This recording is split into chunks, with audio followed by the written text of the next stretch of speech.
ঋত্বিক ঘটকের ১০০তম জন্ম শতবার্ষিকী উপলক্ষে শ্রদ্ধা জ্ঞাপন। সল্টলেক একে ব্লক অ্যাসোসিয়েশনের পুজোয় এবারের থিম যুক্তি আর তর্ক। প্রখ্যাত প্রয়াত চিত্র পরিচালক ঋত্বিক ঘটকের ছবি নিয়ে মণ্ডপসজ্জা। যুক্তিতক্ক গপ্প শেষ কাজ ঋত্বিক ঘটকের, সেটাকে নিয়েই থিম যুক্তি আর তর্ক। বিশ্বনাথ দের হাতে ফুটে উঠেছে ভাবনা। একে ব্লক অ্যাসোসিয়েশন প্রতি বছর তাদের নতুনত্বের ছোঁয়া রাখে তাদের ভাবনায়। এবছর বিশ্বনাথ দে যিনি শিল্পী, তার ভাবনাতে উঠে এসছে যুক্তি আর তর্ক। আমরা দেখতে পাচ্ছি যে ঋত্বিক ঘটক তার ১০০তম বর্ষ এবং সেই ১০০তম বর্ষে উদযাপন করা হচ্ছে তাকে, অর্থাৎ ঋত্বিক ঘটককে একটা ট্রিবিউট হিসাবে এখানে কিন্তু তাকে সামনে রেখে তার যে কাজ, অর্থাৎ তার যে কালজয়ী বাংলা সিনেমা, সেই সিনেমাকে সামনে রেখে তার যে সিনেমার সংলাপ সেগুলোকে কিন্তু সামনে রেখে ৩৮তম বর্ষে একে ব্লক অ্যাসোসিয়েশন তাদের ভাবনাকে কিন্তু ফুটিয়ে তুলেছে। একবার মণ্ডপ, পুরো মণ্ডপ কি ভাবনা রয়েছে তা আমরা তুলে ধরছি।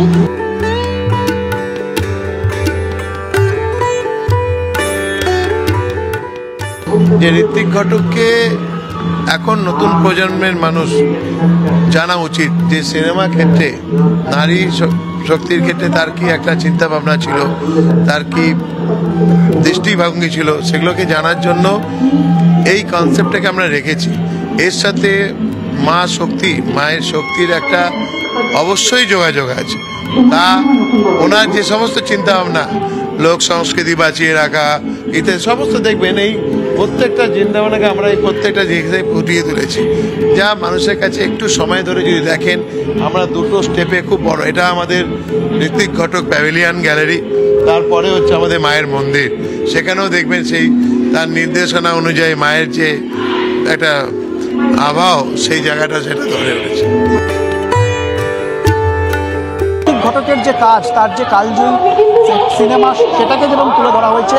পাশাপাশি ঋত্বিক ঘটকের সিনেমাতে যে নারী চরিত্র ছিল, কেন্দ্রীয় নারী চরিত্র, তাদেরকে মাতৃশক্তির সঙ্গে তুলনা করে দেবী দুর্গা রূপে দেখা হচ্ছে। একবার এই যে মূল যে পুজো মণ্ডপ, সেই পুজো মণ্ডপে আমরা এসে উপস্থিত হয়েছি। তো অফিস করলাম, অফিস করে এবার ঠাকুরগুলো দেখলাম, সেক্টর 5 বা এইগুলো পুরো কভার করলাম, তারপর বাড়ি। দারুণ করেছে। এই যে চতুর্থীতেই বেরিয়ে পড়া, কতটা এক্সাইটেড? খুবই ভালো লাগছে, অনেকদিন বাদে আবার বেরোলাম। দেখবো এখানকার সেক্টর 2 এর ঠাকুরগুলো দেখার প্ল্যান আছে।